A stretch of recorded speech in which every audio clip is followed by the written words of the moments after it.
Hello and welcome to the Scraggsman channel. Star Wars. You may have heard of it. Only one of the biggest franchises in the world, spanning across all types of media, with the highly loved films established in film history. But what happens when you mix it with Lego? A Lego set of Anakin slaying Tusken Raiders on his speeder. Yeah, Lego Star Wars Complete Saga happened as well. Double kill.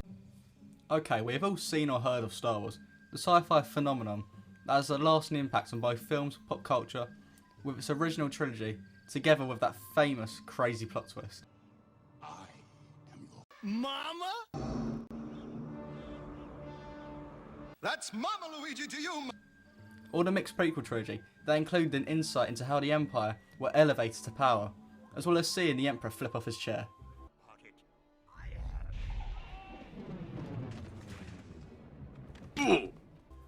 Also the sequels. What? It was bound that there was going to be toys for this franchise. One happening to be Lego, releasing their first sets in November 1999, based on the Phantom Menace and the original trilogy. Eventually a game based on the prequels were released and created by TT Games in 2005 to go along with Revenge of the Sith. Releasing to huge success, the only thing to do next was make a game based on the original trilogy. Thus LEGO Star Wars 2 came out in 2007 to positive reception, with issues resolved in the first game, such as giving all non-droid characters the ability to build. Following these two successes was a perfect game that has yet to be beaten.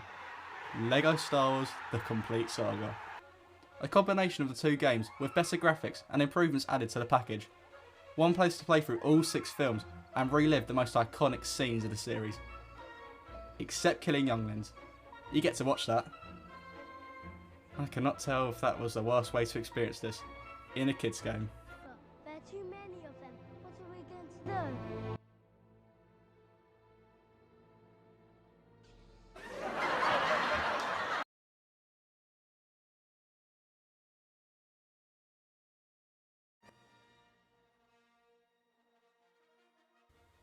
This menu is cool, with characters flashing in and out, along with a video for the game that plays once you wait long enough on the title screen.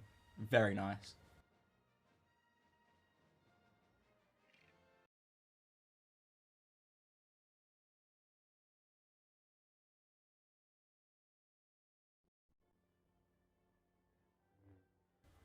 The greatest hub world there will ever be, the Mos Eisley Cantina, accompanied by Qui-Gon Jinn and Obi-Wan as starting characters. The only film being available at first being an iconic start level in these LEGO games, Negotiations. This level has everything you'd want from a beginning level, like slashing through hordes of droids. I feel like Qui-Gon Jinn now. It teaches you the basics of using the game's mechanics, like the Jedi's Force and C-3PO's panel scan, which is fun to do as you can see. I'm having fun. Carry on slaying droids, and you're done. The strange thing with the level negotiations is that the negotiations were short. First level done with the Phantom Menace, and all episodes are unlocked, allowing you to play through whatever film you desire in your own order, equating to 36 main levels for the whole saga.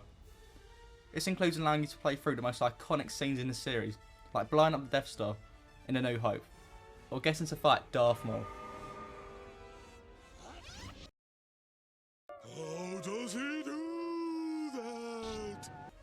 The levels practically cover all the main points of the films, letting you play the saga start to finish, with cutscenes to accompany each level with slapstick humour.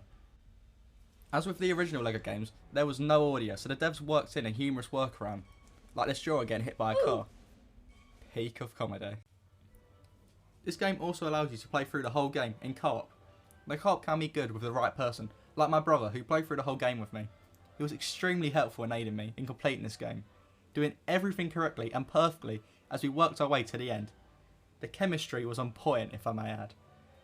But yes, the co-op mode is a fun thing to play with a family member or a friend, which I view as the best way to experience LEGO games. Playing on your own is entertaining enough, but slightly bland, without a player 2 to muck about with. With that out of the way, I will go through each film's levels and give a short overview of each film. So if you haven't watched Star Wars, then spoilers, Jabba's fat. Extra thick. Episode 1, The Phantom Menace. Level 2, you get Jar Jar Binks and I don't know what it is, but it can jump high for no reason. Don't even bother fighting with Jar Jar, because it can't. Level 3, you play as the one and only Captain Panicker. the man of the moment, and tied for the best character with Bespin Guard, which you'll see later. Level 3, Pod Racing, which is one of the best levels in the game because Tusken Raider.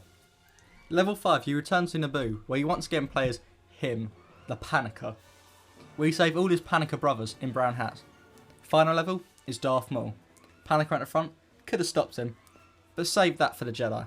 What a modest guy. Darth Maul jumps about and Qui-Gon dies. Again, but this time in Lego form. It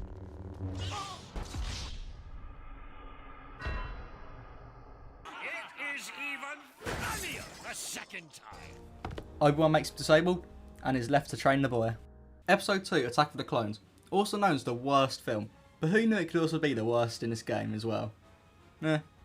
Level 1 is a boring ship level, where you chase down Zam Wessel, who gets sniped by Jango Fett at the end. Level 2 is one of my favourites, where Obi-Wan goes to Kamino to see the clones and chases down Jango. It's also the level where we see these things of beauty. Welcome to Jurassic Park. Sucks players are free though in this level. Sucks be play too.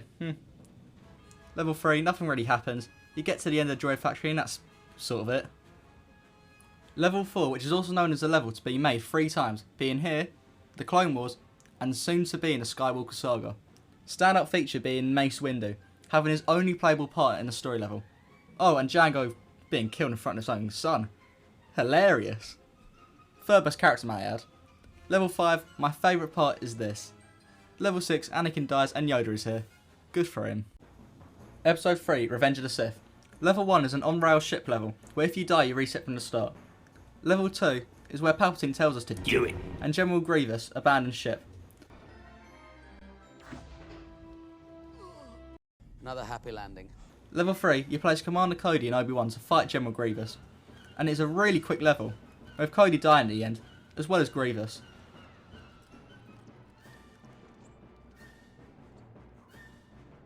Level 4, Order 66 is executed, and now you don't only get to kill droids, but clones as well. Chewbacca is having way too much fun. Yoda leaves, and level 5 is where he meets up with Obi-Wan at the Jedi Temple to find out who caused all this trouble. They find out that Anakin has killed younglings. That's what we've been waiting for! It's what we wanted all along. Level 6, you work your way to the end, where you and the second player get to fight each other, meaning both of you are the boss. It doesn't matter who wins though, as the high ground prevails in the end. Episode 4, A New Hope. You play as rebels helping R2-D2 and C-3PO escape to Tatooine, and you see this B-Tech Captain Panicker break into pieces. Lovely. Level 2, you go to Obi-Wan's house. Really, did this have to be a level? At least you get to go inside the Jawa's vehicle, but why? Only key part is our co-op. Level 3, you go to Mos Eisley to hire a ship, which is where you meet Han Solo and Chewbacca. This elephant guy gets killed. I have the death sentence on 12 systems. I'll be careful. You'll be dead. Oh, okay. Ooh, well, so you want to do it the hard way, huh?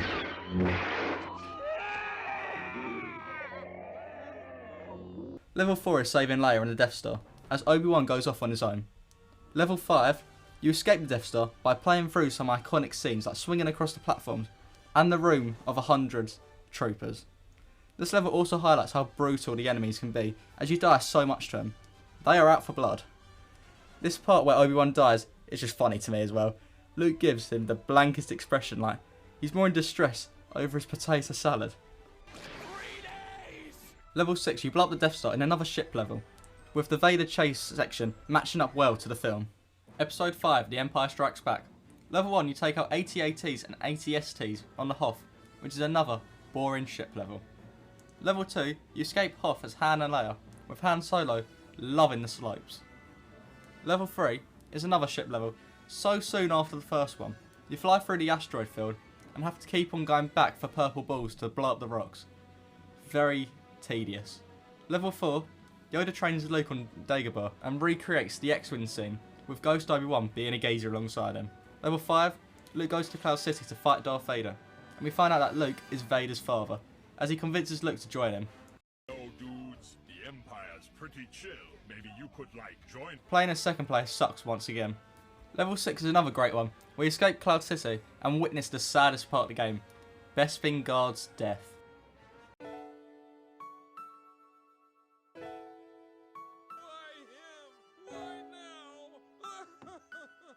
You escape with a falcon, pick up Luke from his father's house and escape. Episode 6, Return of the Jedi. Level 1 you break into Jabba's palace and these guys rock. Too bad it had to be like this. You save Han and you kill the Rancor. Level 2 is one of the best levels in the game, recreating the board jump from Luke with the Lego charm added to it. You kill Boba Fett in an easy fight and he's dead for good. Probably. Making your way through Jabba's ship. Jabba dies, we blow up the ships, and cool guys don't look at explosions. Level 3 is a decent hybrid level, with ship and normal gameplay mixed. Blow up the AT-AT and you're done. Level 4 you play as an Ewok, who I'm just going to assume is launching pullet troopers. You break into the Empire's base, protecting the Death Star and blow it up. Level 5 you get to play as Darth Vader and fight the Do-It Man, who is somersaulting around a room and wasting my time. Darth Vader RKO's the Emperor and he is dead. Until he isn't. Level 6 you blow up the second Death Star and end the saga on a high, finally defeating the Empire. In my time playing, I noticed that the prequel levels were shorter than the originals. No reason I could think of, but it's there. Alongside completing each level, you receive the ability to buy characters featured from that level, like General Grievous after his level in Revenge of the Sith, totaling the character count to 128 available people to buy, including the likes of Boba Fett, Dexter Jetser, Pit Droid and Rebel Friend. Oh, but Ghost Obi-Wan is here, who is invincible, with Ghost Yoda and Anakin. So much variety. You can even play as Indiana Jones by watching the trailer in the bonus room, promoting the next LEGO game. This is a thing. Where will you use these characters other than the hub, you may wonder? When you replay the 36 levels in free play, of course.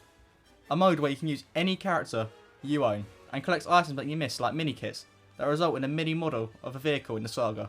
Or red bricks, which unlocks cheats for you to buy, like times 2 money, which earns you more studs, or Jedi Super Force, which you can use on everyone. Sometimes it's just fun to replay levels with different characters like Dooku on Kamino. This leads to so many moments of gameplay that can be created. You can pod race to blow up the Death Star. Now this is pod racing. Though some of these characters you can play as are useless and can't do much. Boss Nass can't even fight. How am I going to enjoy this game now? Much better. You need different abilities when completing each level, like Jar Jar's Big Jump or Dark Force, to be able to obtain the before mentioned collectibles. In addition to free play, there is a harmless challenge mode here as well, which just mixes up mini kit positions, but it's nothing too special. The big thing you go back for in levels is gold bricks, which are earned through collecting the targeted amount of studs or mini kits. They can be used in the bonus room. The bonus room is basically just a few levels either brought over from the previous games, like the original pod race and Darth Vader level, or these 2 Lego City-like levels where you must collect 1 million studs. These levels really are bonus levels, believe me. I'm not losing sleep over not playing as Anakin blowing up the station in The Phantom Menace. All this sounds good and all, but what if you're sick of your player 2 annoying you throughout the whole game?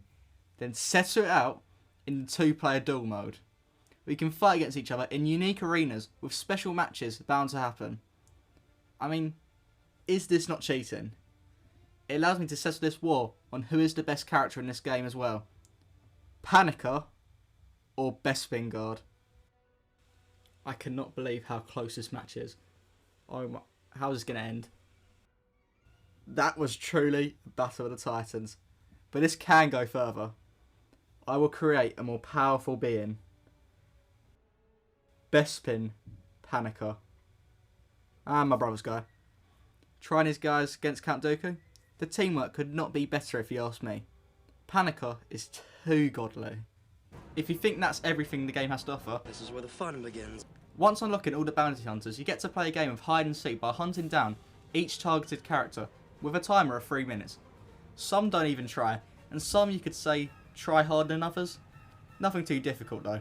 20 heroes to find in the story levels, excluding the ships for obvious reasons. Playing with the set of bounty hunters from The Empire Strikes Back.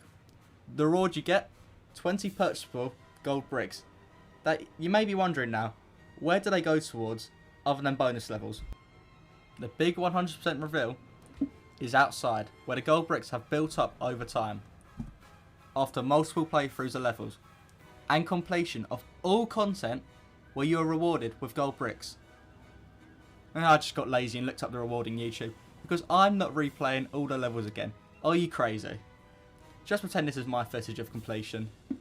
The reward is literally studs, which are worthless by this point, so I made the right choice of obsessing over Panicker rather than actually completing it. The real reward, however, is a continuous and legendary event that causes both joy and excitement in all. The Mos Eisley Fight Club. The brawl where only one can live. Everyone has a vendetta against each other and immediately starts shooting as soon as someone starts to fight. Both inside and outside. If I got bored, Fight Club. If you're someone that uses the ghost for this, then you are scum of the earth. I'm sorry, but grow some balls and fight like the rest of us. LEGO Star Wars: The Complete Saga will always be a fan favourite in many people's eyes, such as my own. Acts an enjoyable and simple game to play with a friend or sibling. I played this tons of times when I was younger with my brother, and this allows us to play through the films we enjoyed with a fun twist on the stories we already knew and loved. And by that, I mean I can finally experience Dexter Jetser versus Longneck. Beautiful.